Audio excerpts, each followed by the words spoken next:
welcome back. Have some interesting developments, kind of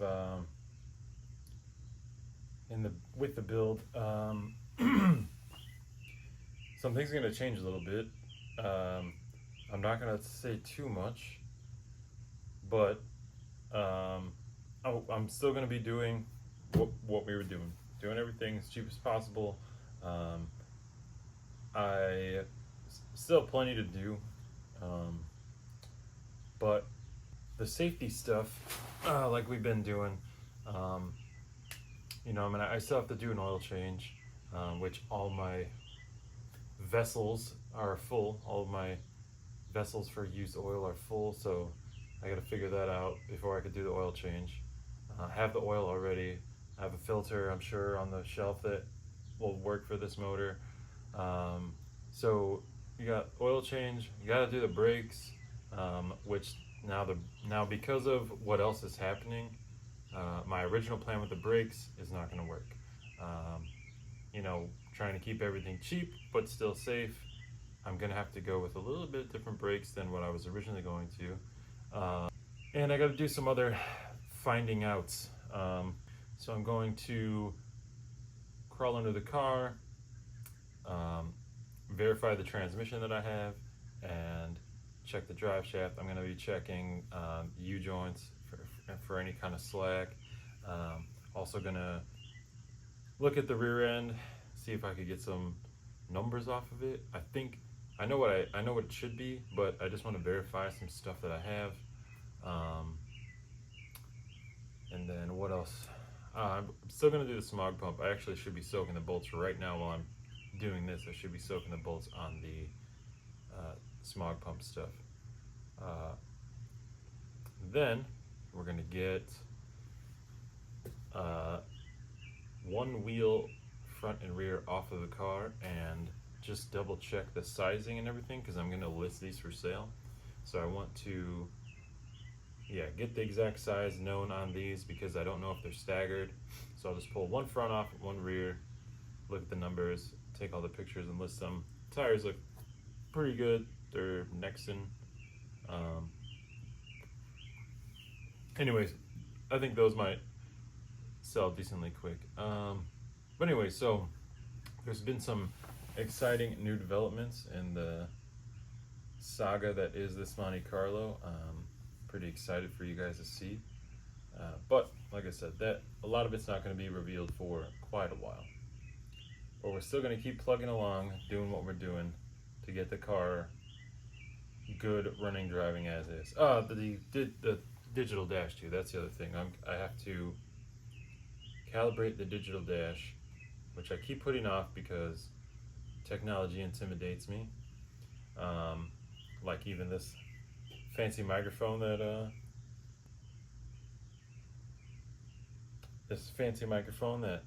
my wife got for me, because she said in my first videos nobody could hear me and the music was super loud. So I've been working on balancing that stuff out. This microphone is an awesome touch, but I put off using it because I'm afraid of technology, whatever.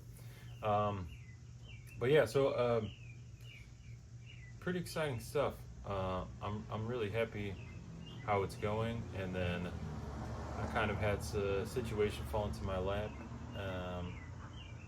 that I can't really turn down. So some things are going to happen with this car that I didn't really originally intend on, but it's kind of too good to let go. So I'm going to keep plugging along, get these parts identified, get the smog pump stuff soaking. Unfortunately, this big ass tire being in my garage is not part of the build plan. It was sent here by mistake. I ordered a 225 and they sent me a 295. So I've been on the phone for over an hour trying to get this stuff sorted out. I'm finally over it and I'll try another time, but wouldn't that be something, huh? 295 in the rear? Jeez, oh please. Smog pump is located right here next to the alternator, or under the alternator, I guess you could say. It has its the centerpiece goes down to the pump there, the air pump, which that's going to be coming off as well. And it has all of these, they call them vanes, okay? And it goes down into the exhaust manifold there behind the dipstick. And basically, I'm going to be spraying all those out with PB Blaster because I know they're probably going to be a pain in the ass to take off. So I'm going to let those soak for a little while I do everything else. But the move here is once we get those soaking, probably for a couple days. I don't know if I'm even going to try and take them out today because I don't have the pipe plugs to go in there. But take those out along with all the other bullshit, and you put pipe plugs in, and you're done so. Normally, there's some wiring you would have to do once you get rid of this, but the carburetor was already swapped for an aftermarket one, and I'm pretty sure they took out whatever the shit is for the smog pump because it's not even connected anymore. It's got, well, this is the AC line, but this port here is supposed to be redirected to the intake, and it is not. So I'm pretty sure they already did whatever you're supposed to do. I hope they did. If not, I guess I'll find out if the car starts to run like doo-doo. Let's get it going.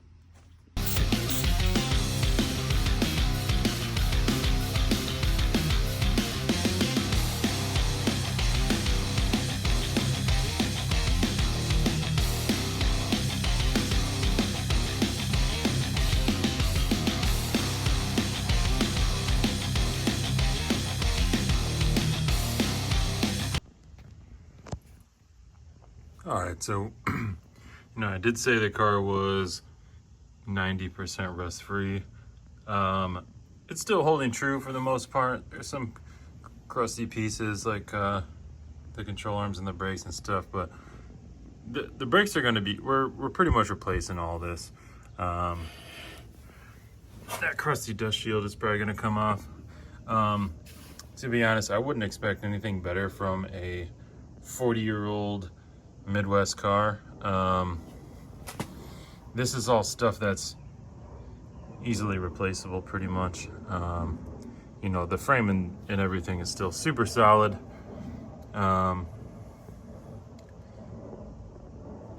Just the control arm, it looks a little crusty, which it's still pretty solid. But yeah, the brakes definitely need attention. You probably won't hear it in the video, but I could hear it when I was taking the wheel off, like brakes just grinding.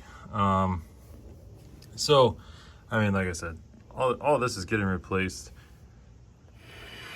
It's better to know kind of what we're looking for, or looking at. The good thing about these brakes, the rotor and the hub, everything is all one piece. So pretty much everything that you see here is gonna be brand new. I was gonna go with just the cheapest of the cheap, but now I can't. And we're gonna get some power stop calipers and probably matching rotors. Get new wheel bearings because the wheel bearing is inside here. You pop this cap off, wheel bearings inside here, and then there's another one on the inside. So new brakes, wheel bearings, we'll be good to go. I really wanted to put a new set of springs on this, only for the fact that it sits lower in the front. So it could have blown shocks or just worn out springs. I don't know if I'm gonna end up doing it, but we'll see when we get there. But we got the wheel off, so I'm gonna figure out what the size is on the fronts, and then we'll do the back. Okay, well, it looks like we have, by the stamp, 17 by 8s here. 212 is the model number. These are Eagle Alloy 212s, 17 by 8. DOT stuff, made in America. I don't see the offset stamped anywhere. Whatever that is, I can't read it. There's another stamp over here that's kind of not legible. So basically, I'm going to calculate the backspace of this wheel. That way I could figure out the offset. Some American car enthusiasts they go by backspace, whereas Japanese, European car guys, everyone else pretty much uses offset. You can calculate it either way, but what I'm going to do is the backspace, and then you can actually convert that to offset. So let's see where we're at. A lot of people are intimidated by backspace and offset, okay? Because they're very different. But once you know one, there's so many like different calculators and stuff on Google. You could type it in and it'll convert it for you. I thought I had a tape measure that was metric, but I don't. That would also help you in figuring out the offset. But so what I'm going to do here now, normally you would want to do this without the tire. You could deflate the tire and do it this way, but what I'm going to do instead is there's a space that you could see here between this 2x4. Now, typically you'd want to use a straight edge to do this. The only straight edge I have is like 4 feet long. I don't feel like muscling it around here, but this will be totally fine. So what I'm going to do once I have my measurement is I'm going to also measure this, the distance between the 2x4 and this lip here, and we're going to subtract it from whatever number we find. This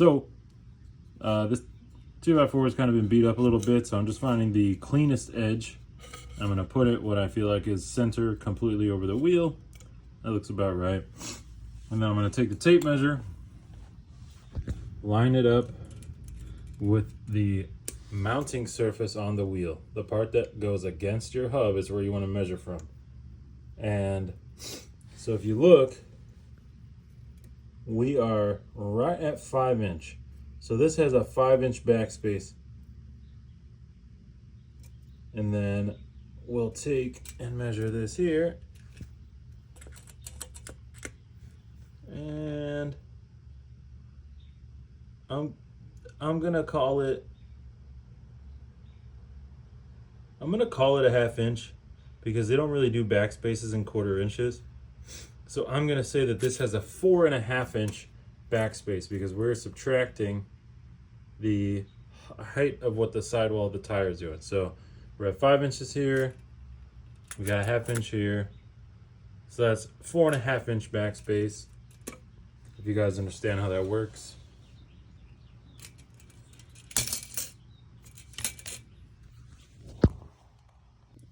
So since this is an 8 wide wheel, if the backspace was exactly 4 inches, that would be a 0 offset because that puts the mounting surface of the wheel directly center on the rim width. Now I found a number stamped right here, which looks like it could be a 0. So they might consider this 0 offset. Now, like I said, we're measuring backspace, so I don't know how, you know what I mean? We're just getting close here. If we were to measure instead of this rim edge, if we were to measure from here, it looks like we would probably end up with a 0 offset. So I almost want to just call it a 0 offset or a 4-inch backspace instead of 4.5, but that just kind of gives you an idea on how you can calculate it and then get as close as possible. A few millimeters don't matter to some.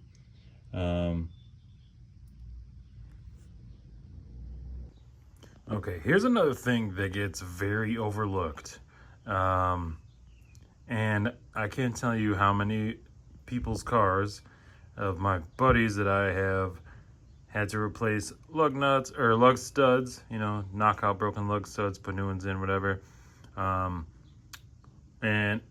in my early years, I've also sheared off a couple myself because stuff like this. So these are the lug nuts that are on this car, every single wheel, okay?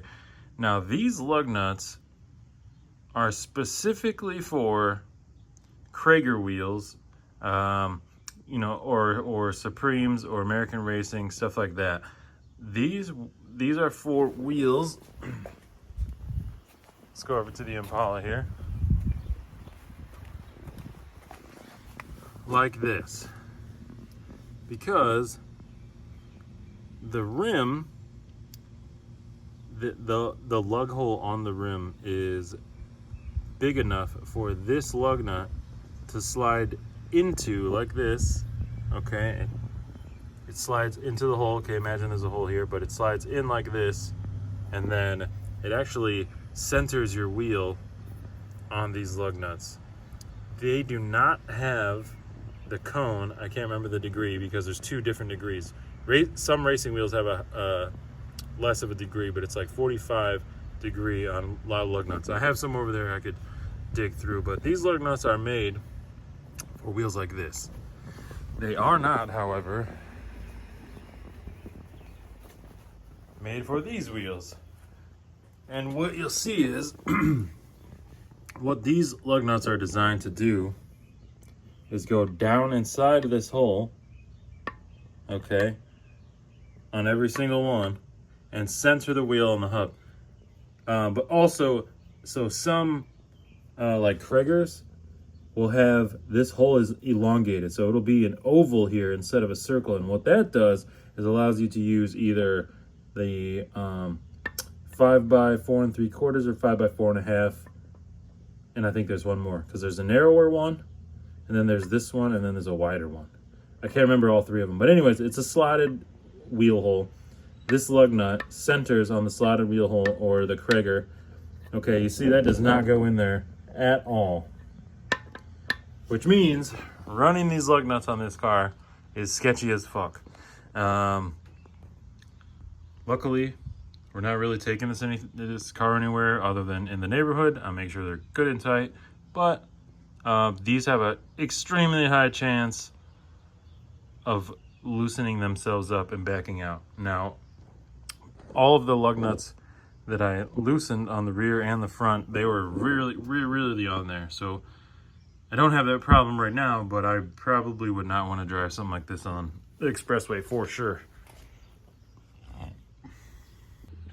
Now, because I'm a pretty lazy human being, even though I already loosened the lug nuts on the rear wheels, what I'm going to try and do, since I saw the cast numbers on, or the stamp numbers on the front wheel, and the rear wheels have the same exact tire size, I'm going to, because I have to be under the car anyways to look at the trans and the rear end and all that stuff. So I'm going to be under the car. I'm going to just spin the back wheel so I can see the numbers on the wheel and just verify it that way. I won't be able to see the offset, but it's probably the exact same because the tire size is the same. It's probably also the same. I'm not going to take it off. I could measure the lip size on the front to see if it's different, but it looks, honestly, it looks the same. So they're probably 17 by 8 all around, 0 offset. So we're going to take a look at the trans, and I'll kind of point out what we're looking for here.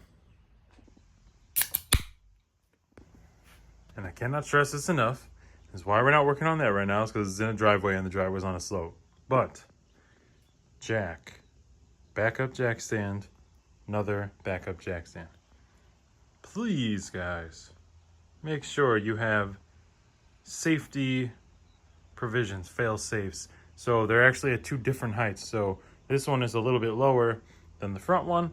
So if this one goes and the front one fails, we got the back one, and we'll be fine. But please, guys. Okay, we are under the car. Ignore the hanging speedo cable. What I'm looking for is the number of bolts on the transpan. Now, I can already see that this does not have the trans that I expected to be in the car. because the one that I thought was going to be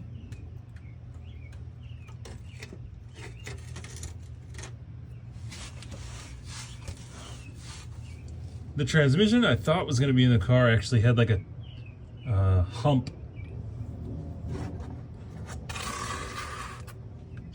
So the trans I thought would have this normal pan and then like a smaller section over here for the pan,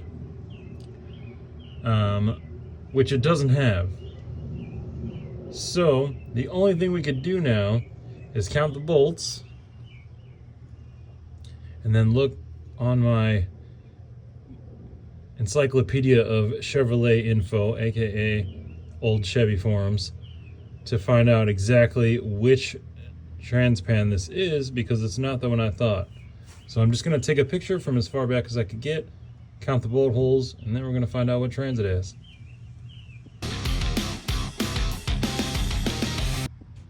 So this transpan has 13 bolts, which I don't know what that is offhand, so I'm going to have to take a dive and see what we got. Okay, now on the back side here, this is another reason that we were going under the car, was to figure out which rear end is in this. That's a 10 bolt, so GM 10 bolt, and based on the trans that we just found, we should be able to figure out exactly what rear end was put in this car from the factory. Smacked my freshly washed hair on the dirty rear diff, but as I said a few minutes ago, we were going to look at the wheel size on the rears through just looking at the back of the wheel instead of taking them off. I did confirm they are also 17 by 8, 0 offset. So the wheels are square. That makes it a lot easier. Probably a little easier to sell that they're not staggered.